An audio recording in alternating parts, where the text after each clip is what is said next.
मुस्लिमों के कई स्थानों पर जहां मजारें बनी हैं, कहीं पर हरा कपड़ा डाल देते हैं और वहां कब्जा करने की नीयत से उस जगह पर मजार बना लेते हैं।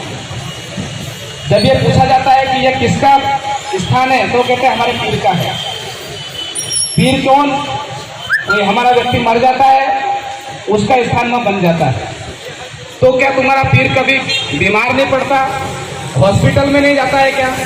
वो लुढ़क के सड़क के किनारे, सड़क के बीच में, पुल के बगल में जाके मरता है। और इसलिए ये जो प्रश्न है, ये यहाँ के प्रशासन को भी उन लोगों से करना चाहिए, क्योंकि हमारे प्राचीन मंदिरों को हटाने का प्रयास हो रहा है, लेकिन एक भी मजार इंदौर शहर के अंदर नहीं हटी है। बहुत सारे स्थानों पर, कई स्थानों को चिन्हित किया गया, विकास के नाम पर विकास विकास विकास ऐसा बोल रहे हैं, लेकिन विकास में योगदान क्या हिंदुओं का ही है, मुसलमानों का नहीं। ये जो सड़कें हैं, इन सड़कों पर केवल हिंदू चलने वाला है। विकास की सड़कों पर केवल हिंदू चलेगा क्या? मुसलमान नहीं चलेगा क्या? हिंदुओं के मंदिरों को हटा करके ही विकास किया जाएगा?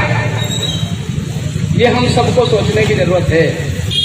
कई स्थान ऐसे हैं, चंदन नगर में 15 साल पहले सड़क स्वीकृत हुई, उसको आज तक वहां चंदन नगर में प्रशासन घुस नहीं पाया।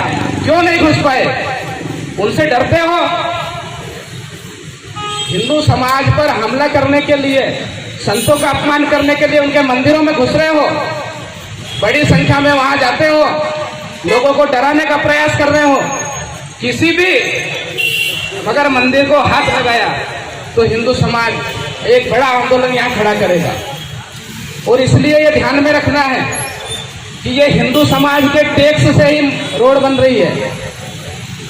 हिंदू समाज ने टैक्स दिया है तो लोगों के घर में अनाज आ रहा है। ये दाढ़ी टोपी वालों को लोग पाल रहे हो, ये ध्यान में रखो कि मूंछ वाला टैक्स देगा और दाढ़ी वाला खाएगा, ये किसने बोला है? इस बात को ध्यान में रखना है। और इसलिए जब ये आंदोलन आज प्रारंभ हो गया है तो ये आंदोलन रुकेगा नहीं। किसी भी व्यक्ति के द्वारा, शासन प्रशासन के द्वारा अगर मंदिरों को हाथ लगाया तो एक बड़ा आंदोलन इंदौर के अंदर खड़ा होगा और उसकी समझ